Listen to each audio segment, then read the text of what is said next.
Hello বন্ধুরা, আজকে আমাদের বাড়িতে হচ্ছে দুপুরবেলা চিকেন। তো দেখো চিকেনটা আমি ভালো করে ধুয়ে রেখে দিয়েছি। তার সাথে পাশে রেখেছি পেঁয়াজ কুচি, ধনেপাতা যেটা টুকরো করে রেখেছি, আর টমেটো, আদা, রসুন বাটা সবকিছুই পাশে রয়েছে। তো প্রথমে তেলটা ভালো করে গরম করে তার উপর পেঁয়াজ কুচিটা দিয়ে দিলাম।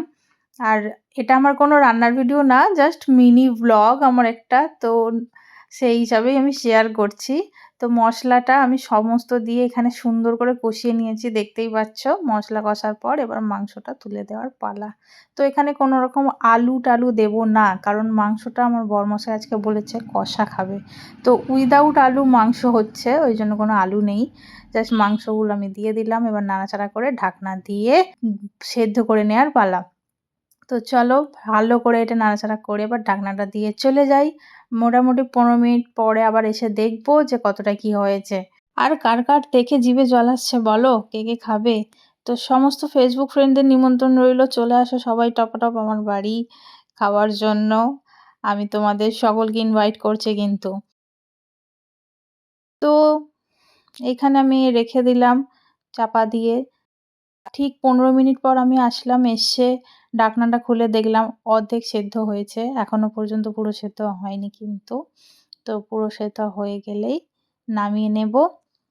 তো দুপুরের মেনু তো তোমাদের দেখিয়েই দিলাম, এরকম কষা কষা মাংস, শাক ভাজা আর ভাত হচ্ছে। তো সন্ধ্যেবেলা এবার আছে একটা স্পেশাল জিনিস নিয়ে চলে এসেছি, ইনস্ট্যান্ট পপকর্ন। তো এই সন্ধ্যেবেলা ভাবলাম কিছু একটা করা যাক চটপটা। তো আগের দিন তো পাঁপড় ভাজা করেছিলাম, তো এই ইনস্ট্যান্ট পপকর্নটাই ফার্স্ট টাইম আমি ট্রাই করব।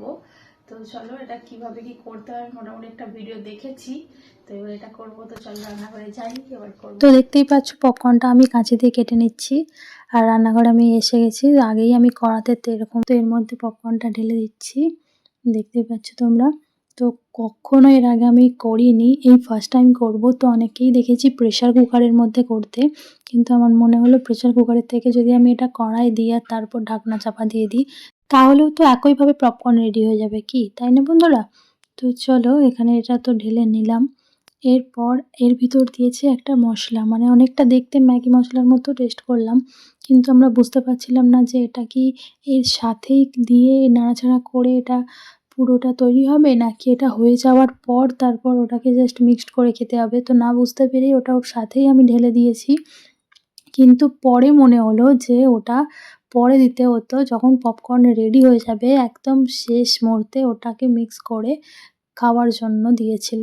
এটা এর সাথে দিয়ে দেওয়ার ফলে কি হয়েছিল, যখন পপকর্নটা তৈরি হয়েছিল তখন এই মশলাটা একটু পুড়ে গিয়েছিল, যার কারণে একটু কালো কালো হয়ে গেছিলো। তো সেটা দেখাতে পারিনি, কারণ ভিডিওটা ওখান থেকে কেটে গেছে। হ্যালো গাইস, আজকের ডিনারে আছে মোমো, গরম গরম স্যুপ আর মোমো বরমশাই নিয়ে চলে এসেছে। তো চলো তাড়াতাড়ি করে খেয়ে নিই, আমার তো খুব খিদে পেয়েছে।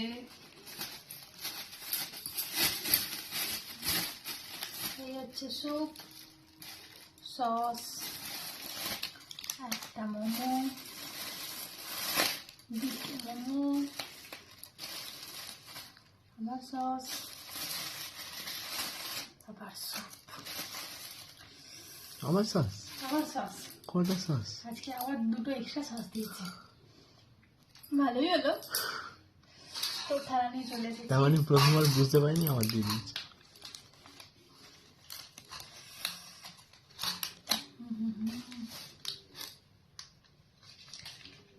পুড়ে গেছে। তো চলো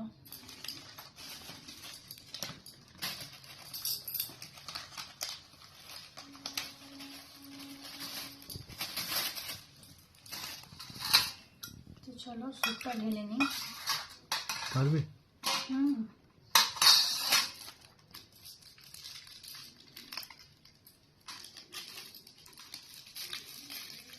আচ্ছা আচ্ছা।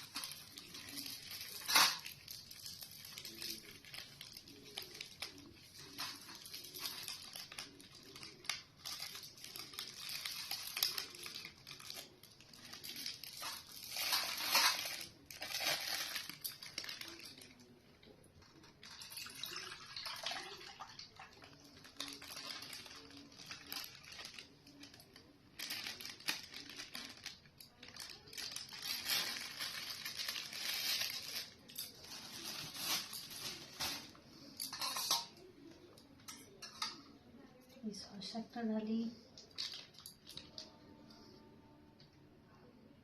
দুটো সস ঢেলে না। দুটো সস ঢেলে নাও।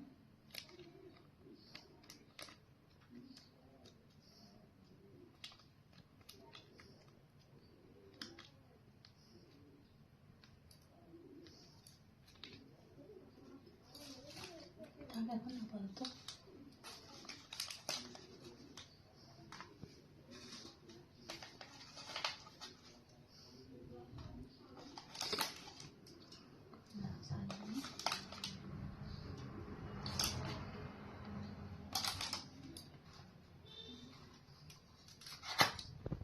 তো দেখো গাইস, স্যুপ মোমো রেডি করে ফেলেছি। তো চলো একটা খেয়ে দিই।